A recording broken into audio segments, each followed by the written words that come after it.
The elevator groans like a dying animal every time it moves. I've learned to read its moods, the shudder before the fourth floor, the hesitation between floors, the way the doors need a firm slap to open properly. It's the only way in or out of my flat unless I want to attempt 4 flights of stairs in this chair. I don't. The building is old. Not charming old, not historic old. Just old. Tired. The paint in the hallway curls away from the walls in brittle scrolls, revealing layers of colors beneath: green, then yellow, then something brown that might have been fashionable once. Small leaks from ancient pipes have left water stains on the ceiling like maps of forgotten countries. Sometimes I catch movement from the corner of my eye and know a mouse has scurried behind the baseboards. I've lived here before the accident. The flat seemed like a good idea then, ground adjacent, mostly accessible, cheap enough that my disability payments could cover it. I didn't notice the gloom. Or maybe I did, and it matched something inside me. The students moved in on a Tuesday. I heard them before I saw them, laughter echoing up the stairwell, music thumping through the floorboards, doors slamming at all hours. The flat below mine had been empty for months. Now it was alive with the sounds of people who still believed they were invincible. That night I didn't sleep. At 2 a.m., someone's bass vibrated through my mattress. At 3, there was shouting, celebratory, not angry but loud enough to wake the dead. At 4, just as things quieted, a door slammed hard enough to rattle my windows. I lay in the dark, staring at the ceiling, and thought about the silence I'd known before. The silence of a hospital room at 3 a.m., the silence of my own scream, trapped inside a body that wouldn't respond. Morning came gray and cold. I took the elevator down at 9, my wheels catching on the threshold. The fourth-floor hallway was empty, the paint peeling as always. But the third-floor hallway, when I reached it, smelled like stale beer and cigarette smoke. Their door was slightly ajar. I knocked, firm, angry, the knock of someone who hasn't slept and wants you to know it. The door opened. He was young, 20 maybe, dark hair falling into tired eyes. He wore a wrinkled t-shirt and looked like he'd just woken up. "Yeah." "Your party," I said, my voice sharper than I intended. "Last night, the noise, I couldn't sleep. I'm on the 4th floor and—" He blinked. "Party.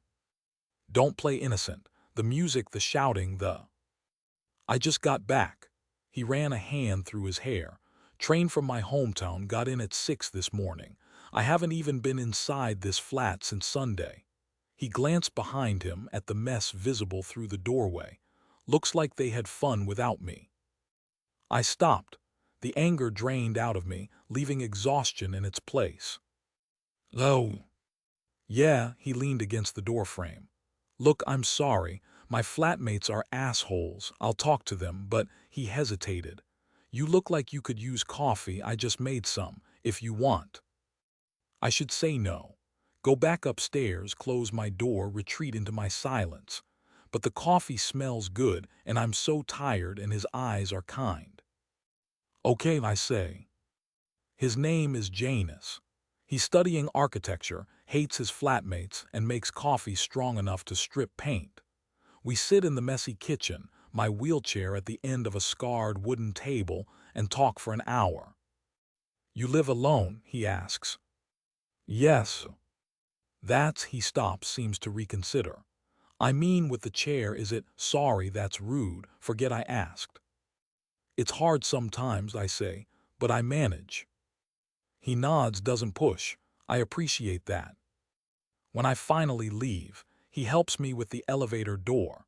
That firm slap it needs, and waves as it closes between us. We run into each other constantly after that. In the hallway when he's taking out trash. On the stairs when he's sitting with a textbook, escaping his flatmates. In front of the building where I sometimes sit in the weak sun. Then he knocks on my door. "Ran out of sugar," he says, holding up an empty bag.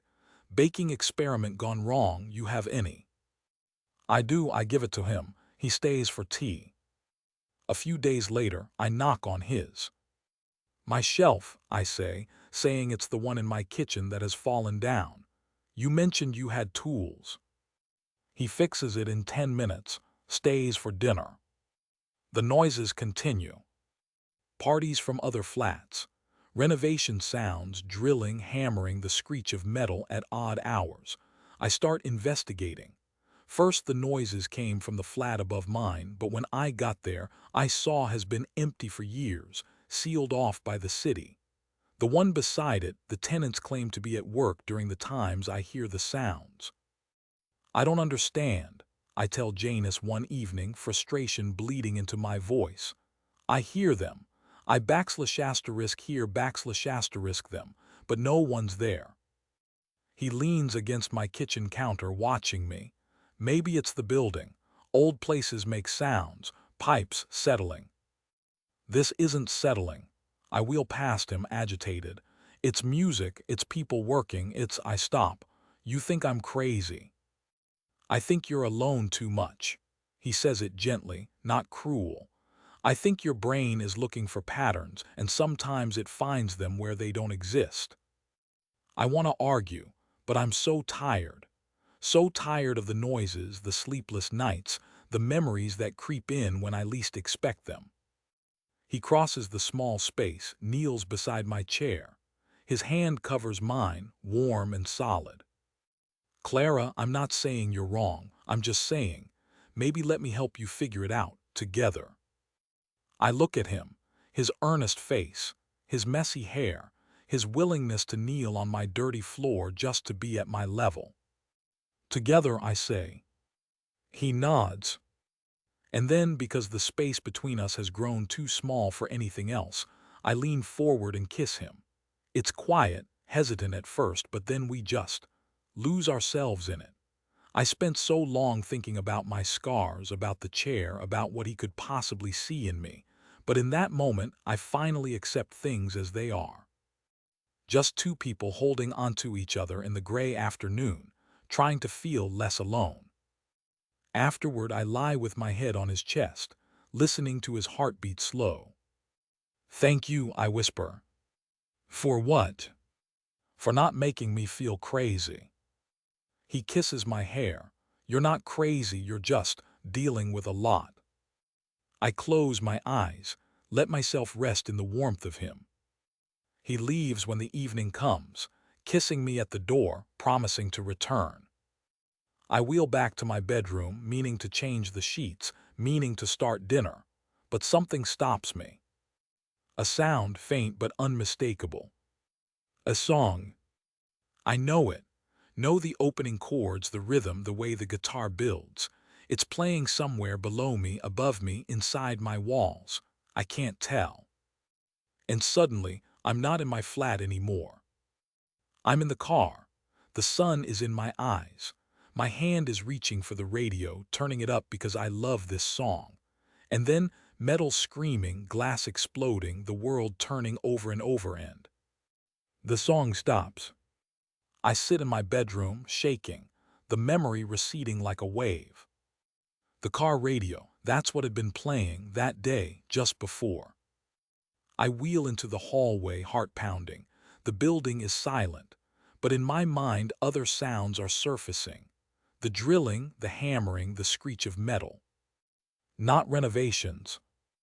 /firefighters, /opening the wreck, cutting me out.